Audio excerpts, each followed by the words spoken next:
Hello everyone, very good evening. UPSC EPFO के हमारे classes में एक बार फिर से आपका स्वागत है। और आज हम देखने वाले हैं वन वर्ड सब्स्टिट्यूशन की क्लास नंबर 9। इससे पहले सॉरी क्लास नंबर 10। इससे पहले हम 9 क्लासेस देख चुके हैं। अब category wise one word substitution कर रहे हैं। Category wise one word substitution का मतलब ये है कि वन वर्ड सब्स्टिट्यूशन को मैंने कुछ कैटेगरीज में डिवाइड करके रखा है। जैसे कि आज की हमारी जो कैटेगरी है, कैटेगरी नंबर 10 है। इसमें हम देखेंगे टाइम, पीरियड्स एंड क्रोनोलॉजी पर बेस्ड वन वर्ड सब्स्टिट्यूशन। इसमें मैं आपको लगभग 1000 वन वर्ड सब्स्टिट्यूशन कराने वाला हूँ, जो कि सुपर इंपॉर्टेंट है। जो कि कैसे हैं? Super important one word substitution है। तो यदि अभी तक आपने इन क्लासेस को ज्वाइन नहीं करा है, क्लासेस को ज्वाइन करें। एक ही जगह पर आपके वन वर्ड सब्स्टिट्यूशन की सारी समस्याएं खत्म हो जाएंगी।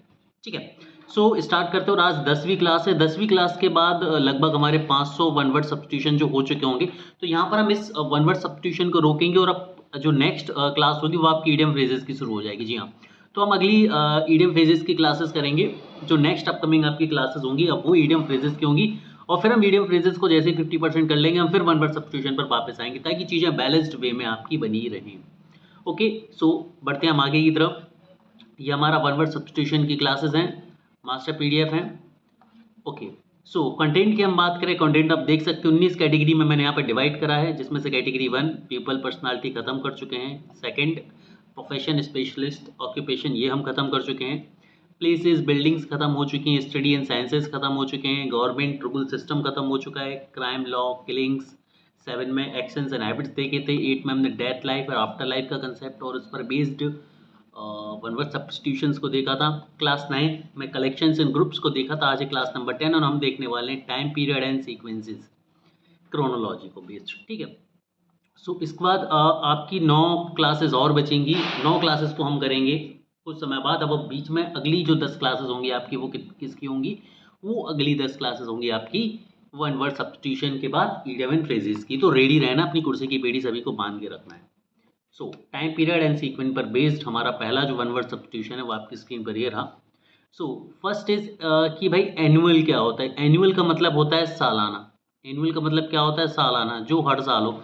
जैसे होता है एजीएम, तो एजीएम होती है एनुअल जर्नल मीटिंग, जो हर साल होती है। तो जो चीज़ हर वर्ष होती है उसे हम सालाना बोलते हैं, वार्षिक बोलते हैं। ठीक है, क्या बोलते हैं हम उसे?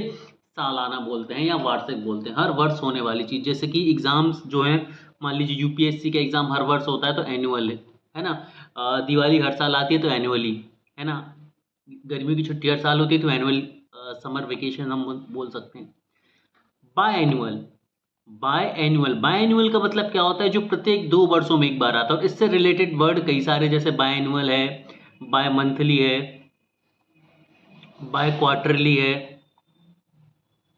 ठीक है, तो बाय वर्ड यानी कि दो। जैसे कि बाइनरी, अरी का मतलब डिजिट्स, बाय मतलब दो, बाइनरी यानी कि 2 डिजिट्स। ठीक है, तो जो प्रत्येक 2 वर्षों में एक बार होता है या द्विवार्षिक होता है उसे हम बाय एनुअली बोलते हैं। जैसे कि हम मान सकते हैं लगभग जो आपका ईपीएफ का एग्जाम है ये बाय एनुअली हो चुका है अब। ठीक है, हर 2 साल में आ रहा है, पहले 4 साल में आता था। मैं एग्जाम्पल के लिए मैं आपको समझा रहा हूँ। ठीक है, तो the biannual conference will be held in 2026, है ना। जैसे कि हमारा T20 वर्ल्ड कप जो होता है वो हर 2 साल बाद होता है। तो 24 में हुआ, फिर अब 26 में होगा, फिर अब 28 में होगा, फिर अब 30 में होगा एंड सो ऑन। तो जो चीज़ बाय एनुअली होती है उसे हम क्या बोलेंगे? या 2 साल में एक बार होती है उसे हम बोलेंगे बाय एनुअल। ठीक है, अब अगला आता है ट्राई एनुअल। तो भाई सर क्लियर है, हम समझ गए। बाई मतलब जो 2 साल में एक बार है, ट्राई एनुअल मतलब जो 3 वर्ष में एक बार है। आगे बढ़ जाइए सर आप। बिल्कुल, मैं भी बढ़ जाऊंगा। डिकेड, डिकेड का मतलब क्या होता है? 10 वर्षों का समय। डिकेड यानी कि 10 वर्षों का समय, द पीरियड ऑफ 10 ईयर्स, है ना। डिकेड को हम क्या बोलेंगे? The period of 10 years. जो 10 साल का समय होगा उसे हम क्या बोलेंगे? सर डिकेड बोलेंगे उसे हम। क्लियर है? आई गेस सभी बच्चों को क्लियर होगा बढ़िया तरीके से। ठीक है, चलो मूव करते आगे की तरफ। सेंचुरी, सेंचुरी का मतलब क्या होता है? द पीरियड ऑफ 100 ईयर, 100 वर्षों की अवधि, है ना। क्या बोलेंगे हम? The period of 100 years. Clear? तो जो 100 ईयर का पीरियड होता है उसे हम क्या बोलेंगे सर? सेंचुरी बोलेंगे। सेंचुरी। मिलेनियम, मिलेनियम का मतलब क्या होता है? जो 1000 वर्षों में एक बार है। मिलेनियम का मतलब क्या होता है? 1000 वर्षों की अवधि, है ना। द पीरियड ऑफ 1000 ईयर, ठीक है। तो हम मिलेनियंस हैं, ऐसा कुछ बोला जाता है कुछ प्रजातियों के बारे में, मतलब वो 10,000 या सॉरी 1000 साल में एक बार ही आती हैं। The mountains was well to mark the beginning of new millennium, है ना। ये स्मारक एक नए सहस्त्राब्दी शुरुआत करने के उपलक्ष्य में बनाया गया था। बहरहाल हम इसे समझते हैं आगे की तरफ। फोर्टनाइट, फोर्टनाइट, अब ये वर्ड आपने बहुत यूज़ करा है अपने लेबर लॉज में, इसीलिए इसको अच्छे से समझो। लेबर लॉज में इस वर्ड को आपने बहुत अच्छे से पढ़ा है। देखो ये जो टाइम पीरियड वाले मेथड में मैं आपको पढ़ा रहा हूँ ना, ये जो टाइम पीरियड वाली मेथड है आप सभी के लिए बहुत ज़्यादा ज़रूरी है, ठीक है। क्यों ज़रूरी है ज़रा समझो। ये जो सॉरी टाइम पीरियड से मेरा मतलब ये है कि जो कैटेगरी वाली चीज़ें जो मैं जिस तरह से आपको पढ़ा रहा हूँ, कैटेगरी इसलिए ज़रूरी है आप सभी के लिए प्यारे बच्चों, क्योंकि जब आप कैटेगरी से पढ़ेंगे ना तो इनको याद रखना आसान हो जाएगा आपको, ठीक है। इनको मार्क करना आसान हो जाएगा आपको। यदि आप रेंडमली पढ़ेंगे कि कुछ भी मैंने 5000 दे दिए आपको, मान लीजिए 5000 भी दे दूँ मैं, कोई फ़र्क नहीं पड़ने वाला, रट रट के पागल हो जाओगे। बट वहीं इसको हम सिस्टमैटिकली यदि कैटेगराइज कर लेंगे, they will help you a lot guys, help you a lot for sure, ठीक है। तो फोर्टनाइट की हम बात करते हैं। फोर्टनाइट क्या है? फोर्टनाइट हमने लेबर लॉ में बहुत पढ़ा है, लगातार 14 दिनों की जो अवधि होती है उसे हम फोर्टनाइट कहते हैं, यानी कि 15 दिन का जो समय होता है, 15वां दिन के लिए जो समय होता है ना, वो फोर्टनाइट कहलाता है। Fourth night, clear. जैसे कि इसको बेसिकली हम बोल सकते हैं 2 वीक्स टाइम, 2 वीक्स टाइम, क्योंकि आप सभी ने देखा होगा 28 दिन का वीक बेसिकली महीना जो है वो हम मानते हैं, तो इसीलिए फोर्टनाइट को 2 वीक यानी कि आधा महीने का पीरियड मान लिया जाता है, क्लियर है। We go to our home town once a fortnight, हम हर पखवाड़े में अपने गांव जाते हैं। चलिए, लाइफ लॉन्ग का मतलब क्या होगा? एक ऐसी चीज जो आपके पूरे जीवन भर चलेगी। लाइफ लॉन्ग का मतलब क्या होगा? जो आपके पूरे जीवन भर चलेगी, है ना। मीन्स जैसे कि आपने एक बार ही जो एग्जाम क्लियर कर लिया ना, तो इससे मिलने वाले रिवॉर्ड्स आप, या इससे मिलने वाला जो कंफर्ट है, या इससे मिलने वाली जो आपको एक तरह से चैन सुकून है ना, वो लाइफ लॉन्ग रहने वाला है। तो ये एक बार आप हार्ड वर्क कर लो ना, 90 डेज जो आपके लिए बचे हुए हैं, इसके बेनिफिट्स आपको लाइफ लॉन्ग मिलेंगे। कब मिलेंगे सर? लाइफ लॉन्ग मिलेंगे, यदि आपने एक बार इस पेपर को निकाल लिया तो, ठीक है। Choice is yours. आगे बढ़ते हैं। ड्यूरेशन, ड्यूरेशन का मतलब क्या होता है? किसी कार्य, स्थिति या घटना की कुल समय अवधि, the time period of any work, action और कंडीशन, ला ब्ला ब्ला, बहुत सारी चीज़ें हम लिख सकते हैं। तो जो टाइम पीरियड का मतलब होता है, ड्यूरेशन का मतलब time period, basically nothing else. Quarterly, quarterly का मतलब क्या होता है ज़रा समझो। क्वार्टरली का मतलब क्या होता है, इसे समझते हैं हम।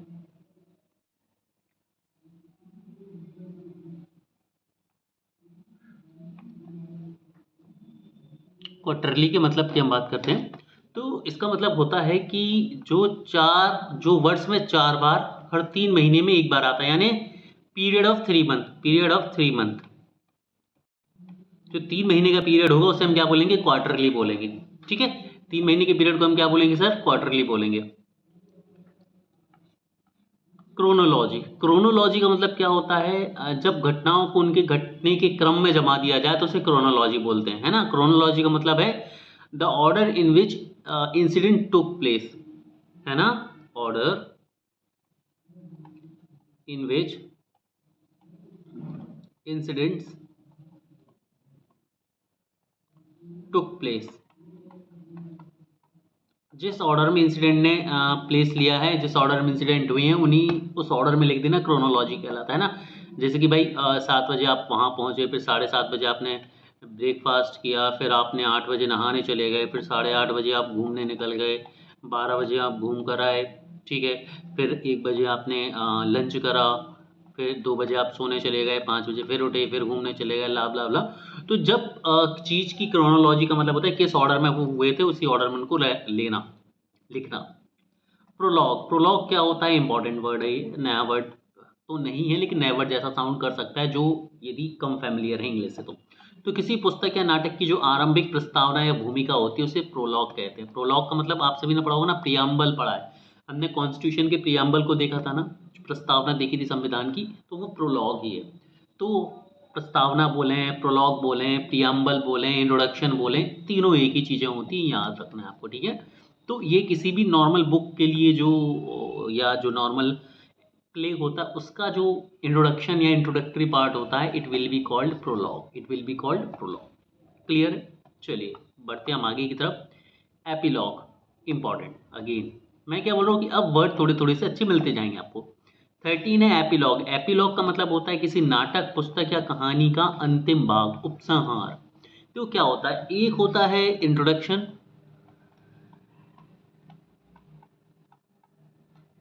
और एक होता है कंक्लूजन। तो जो इंट्रोडक्शन होगा उसे हम प्रोलॉग बोलेंगे, उसे हम क्या बोलेंगे, प्रोलॉग बोलेंगे। और जो कंक्लूजन होगा उसे हम एपिलॉग बोलेंगे। ठीक है, एपिलॉग बोलेंगे। याद रहेगा सभी को? बिल्कुल याद रहेगा। ठीक है, चलिए कुछ बच्चे बोल रहे थे कि सर आप ये क्लास थोड़ी सी ज़्यादा स्पीड से ले रहे हैं, लेना पड़ रहा है। ठीक है, 1000 हमें करने हैं, है ना, और हमारे पास सालों नहीं है बेटा। 1000 करने हैं। मैं कोशिश करता हूँ कि 15 से 20 मिनट की क्लास में आपको एक कंप्लीट किया जाए, जिसमें कि अराउंड 50 वन वर्ड सब्स्टिट्यूशन रहते हैं, अराउंड, है ना, मतलब कई बार 40 भी हो जाते हैं, कई बार 45 भी हो जाते हैं, कई बार 61 भी हो जाते हैं। तो एक एवरेज लेके चले कि लगभग 50 वन वर्ड सब्स्टिट्यूशन 15 से 20 मिनट में कराने की मेरी कोशिश होती है।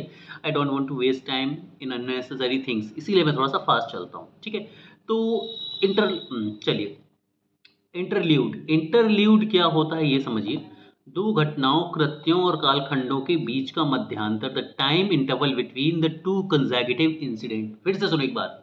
The time period, sorry, the time interval between the two consecutive incidents, events और एनीथिंग। क्लियर? जब दो लगातार घटनाएं हों और उनके बीच में जो टाइम पीरियड होता है उसे हम मध्यांतर बोलते हैं, उसे हम इंटरल्यूड बोलते हैं। Is that clear? चलिए नेक्स्ट इज साइमल्टेनियस। साइमल्टेनियस का मतलब होता है एक ही साथ, पैरेलली, है ना, in the same time frame, in same time frame. Clear? तो जो चीज एक ही टाइम में हो साइमल्टेनियसली कहते हैं। लेट्स से जिस वक्त आप घर से निकले, साइमल्टेनियसली किसी दूसरे शहर में आपका भाई इधर को निकला, तो ये साइमल्टेनियस हो जाएगा।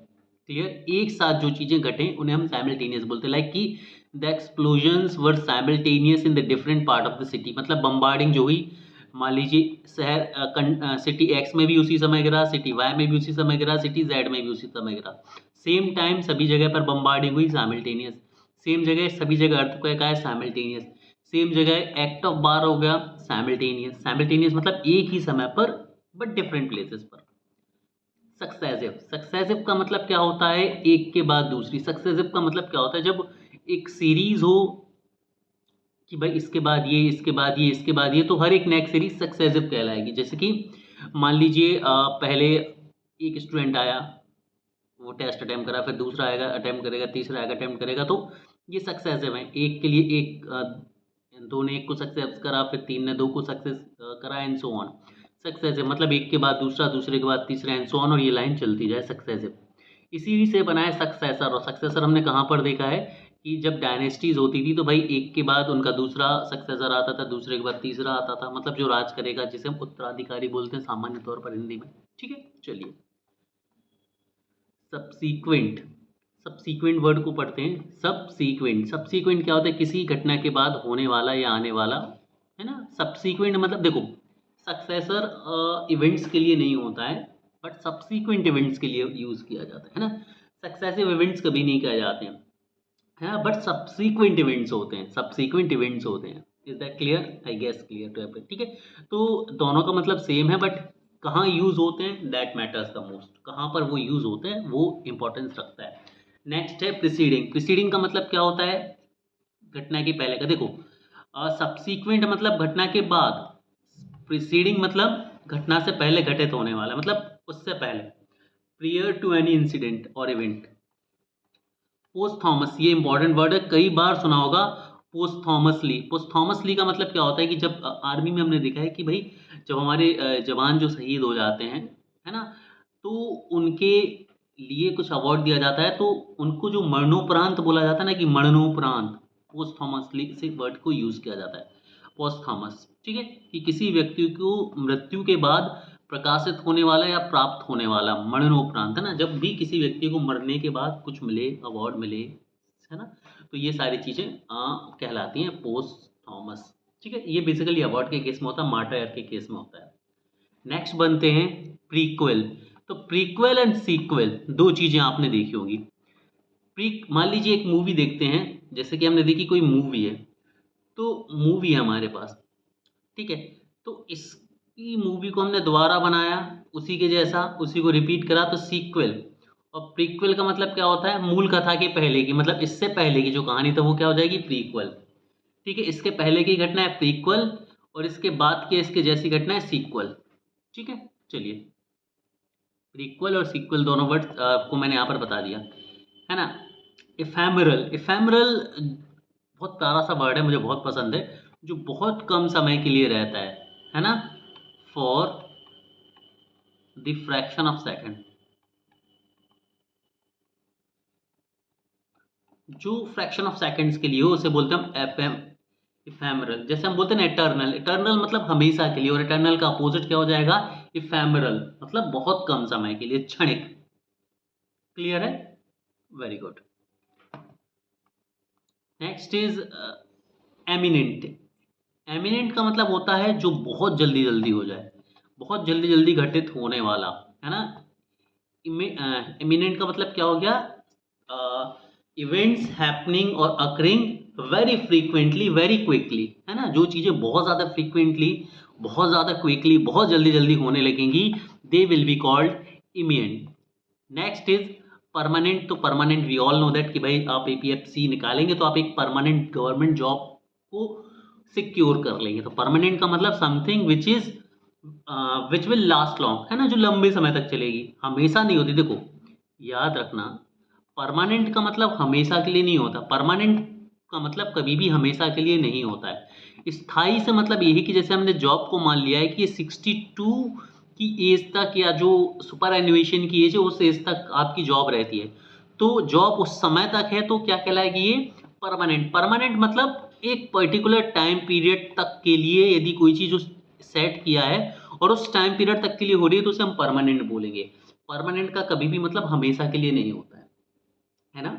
जो चीज़ हमेशा के लिए होती है वो एटर्नल है, जो हमेशा के लिए होगी वो एटर्नल है। जैसे पहाड़ हमेशा के लिए है तो वो एटर्नल है, लेकिन इंसान की लाइफ जो है वो 100 साल के लिए होती, तो जो 100 साल के लिए इंसान के साथ चीज़ें चलेंगी वो क्या कहलाएंगी, वो परमानेंट कहलाएंगी। कि भाई जो हमारे साथ हमारे टाइम फ्रेम में चलेंगी वो परमानेंट है। इसको और सिंपली हम ऐसे समझ सकते हैं कि कोई भी चीज़ यदि पर्टिकुलर टाइम फ्रेम डिसाइड किया गया और इस टाइम फ्रेम के रिस्पेक्ट में बात करी जा रही है तो परमानेंट वर्ड यूज होगा। लेकिन जो कोई चीज़ इस टाइम फ्रेम के बियॉन्ड बात करी जाएगी कि भाई ये टाइम फ्रेम रहे ना रहे, ये चीज़ रहेगी, इटर्नल, क्या कहलाएंगे इसे, इटर्नल। तो कई बच्चे कंफ्यूज हो सकते हैं कि सर इटर्नल का भी यही मतलब होता है, परमानेंट का भी यही मतलब होता है, हम कैसे डिस्टिंग्विश करें। तो कोई चीज़ जो किसी पर्टिकुलर टाइम फ्रेम तक के लिए हो, परमानेंट है, और कोई चीज़ बियॉन्ड टाइम फ्रेम भी रहे, इटर्नल है। जैसे सन, मून, अर्थ इटर्नल है, ठीक है। लेकिन हम, जैसे हम बोलते हैं ना वो मेरी परमानेंट सोलमेट है या वो मेरा परमानेंट सोलमेट है, परमानेंट का मतलब क्या, भाई आपकी उम्र 70 साल 80 साल या 100 साल की है तो उस समय तक आपके साथ है तो परमानेंट है। आप इटर्नल सोलमेट नहीं बोल सकते। इटर्नल सोलमेट तब होती है कि जब भैया आप चले गए लेकिन वो आपके बाद भी हैं, है ना। जैसे हनुमान जी इटर्नल हैं तो वो हमेशा के लिए हैं। Is that clear. चलिए, यहाँ पर लिखा हुआ इटर्नल, जो कभी समाप्त ना हो, हमेशा बना रहे थे, वो अंतर, परमानेंट और इटर्नल। ठीक है, आई गेस सभी में अंतर यहीं पर हो गए। टेम्परेरी, थोड़े समय के लिए। टाइमली मतलब जो प्रॉपर टाइम पर हो, है ना, टाइमली। जैसे आपसे बोला जाए कि भाई आपको टाइमली पढ़ना है, ठीक है, टाइमली आपको अपना सिलेबस कंप्लीट करना है, टाइमली आपको क्विजेज लगाने हैं, टाइमली आपको चीज़ें मैनेज करनी है, तो टाइमली इन दैट केस। ठीक है। लिंगरिंग, लिंगरिंग इंपॉर्टेंट क्वेश्चन है, इंपॉर्टेंट वन है।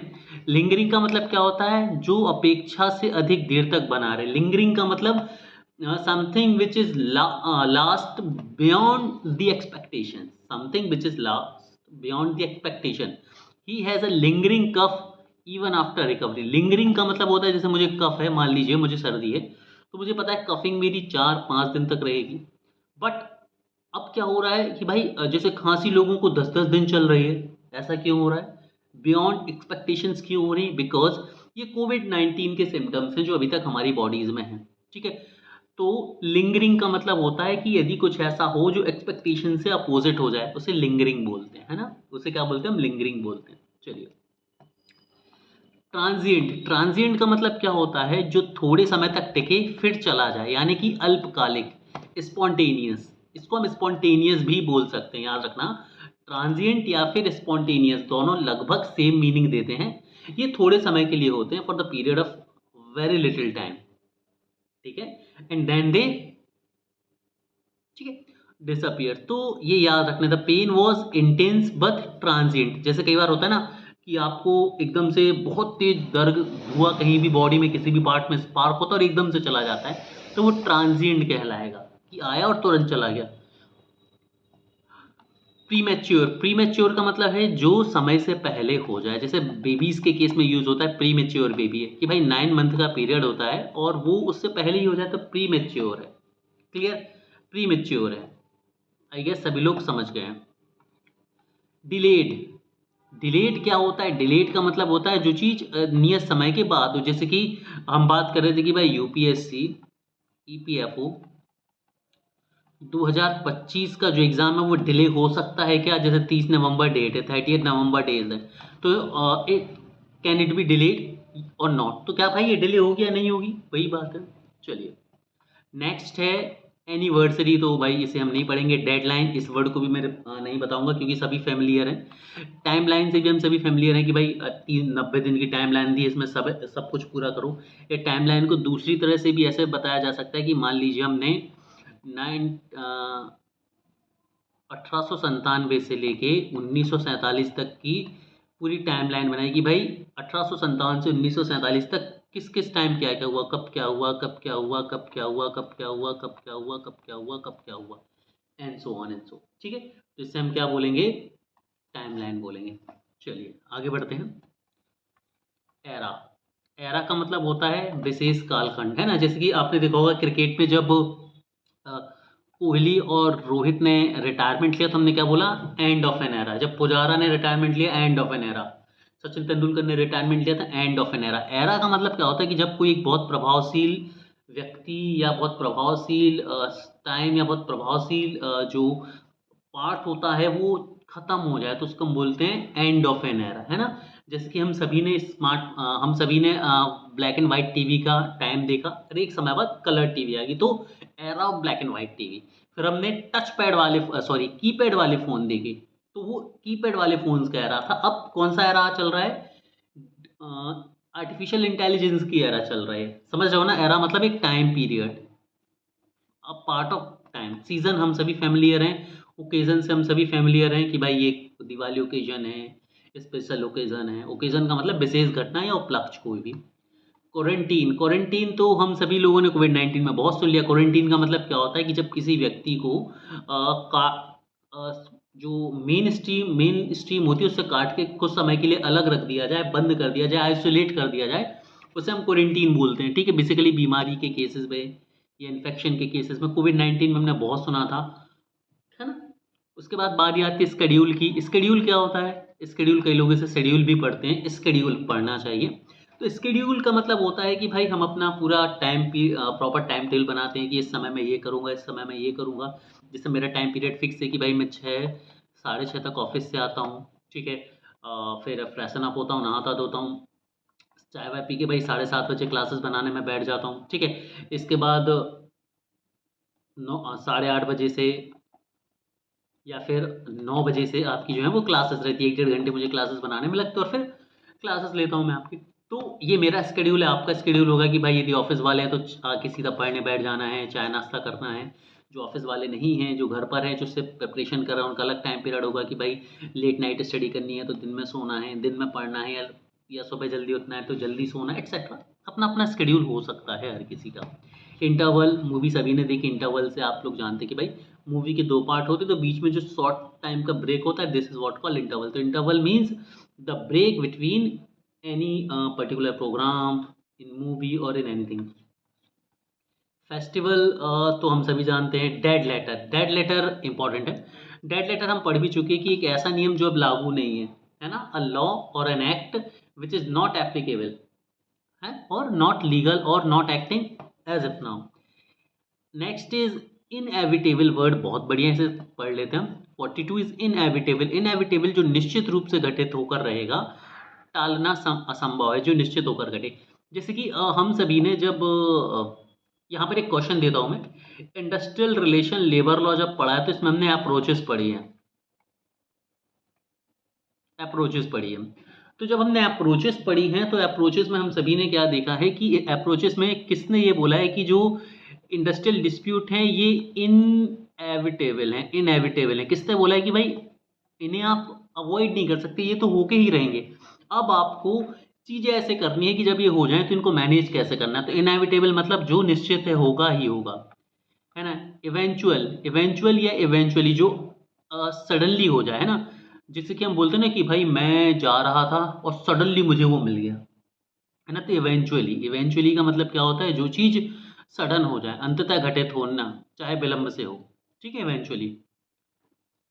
पोस्ट थॉमस हम डिस्कस कर ही चुके हैं। डेडलाइंस हम सभी को पता है कि एक टाइमलाइन है, जैसे आप सभी के पास 90 डेज़ की डेडलाइन है, 90वें दिन आपका पेपर है तो 89 डेज़ है आपके पास डेडलाइन है। ओवरड्यू का मतलब क्या होता है, ओवरड्यू का मतलब ये होता है कि बैंकिंग सिनेरियो में से यूज़ होता है कि भाई जिस दिन आपको पैसा देना है, लोन की ईएमआई देनी है, यदि उस दिन आपने नहीं दी तो नेक्स्ट डे से उसे ओवरड्यू कहने लगेंगे। Is that clear.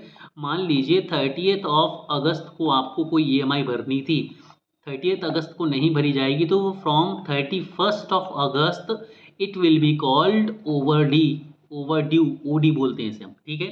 चलो very good. Next is fate bond. Fate bond का मतलब क्या होता है, ये इंपॉर्टेंट वर्ड है। फेट बॉन्ड मतलब जो पूर्व निर्धारित हो और भाग्य के अनुसार घटे। फेट बॉन्ड का मतलब होता है, हम बोलते हैं ना नियति, हिंदी में हम सभी ने सुना है नियति थी ये उसकी, ये तुम्हारा फेट था, ये तुम्हारा भाग्य था जो होना ही था, ठीक है। तो फेट बॉन्ड का मतलब something which is already decided and will happen for sure, वो चीज़ जो होके ही रहेगी, फेट बॉन्ड उसे बोला जाएगा। सनसेट क्लॉज, सनसेट क्लॉज का मतलब क्या होता है, इंपॉर्टेंट, ये हिस्ट्री में हमने बहुत पढ़ा है। तो सनसेट क्लॉज का मतलब होता है वह नियम या कानून जिसकी समाप्ति की तारीख पहले से ही तय होती है, समाप्ति की तारीख वाला नियम। सनसेट क्लॉज का मतलब ये होता है कि ये एक्ट अभी तो चल रहा है लेकिन इस डेट को खत्म हो जाएगा। जैसे मान लीजिए कोविड के टाइम हमने देखा था कि क्वारंटीन लॉ लगा है, तो वो हमें पता था कि मान लीजिए आज 1 तारीख है और 15 को ख़त्म हो जाएगा, तो भाई 15 को ये एक्ट ख़त्म हो जाएगा, या ये रूल ख़त्म हो जाएगा, या ये बाउंडेशन ख़त्म हो जाएगी। सनसेट क्लॉज उसे बोला जाता है, ठीक है। सनसेट क्लॉज उसे बोला जाता है। लास्टिंग, लास्टिंग का मतलब क्या होता है, जो लंबे समय तक बना रहे, है ना। जैसे कि फॉर एग्जांपल मेरे एक बहुत अच्छे फ्रेंड हैं और हम 9th क्लास से साथ में हैं, है ना। तो हम उसके लिए यूज़ करेंगे कि हमारी फ्रेंडशिप जो है वो बहुत लास्टिंग है, क्लियर। चलिए 49, तो यहाँ पर हमारी जो क्लास है पार्ट नंबर 10 है वो ख़त्म होता है। उम्मीद करता हूँ कि आप सभी को समझ आया होगा। होपफुली टाइम थोड़ा सा ज़्यादा लग गया बट इट्स ओके, चलता है। Have a great day everyone.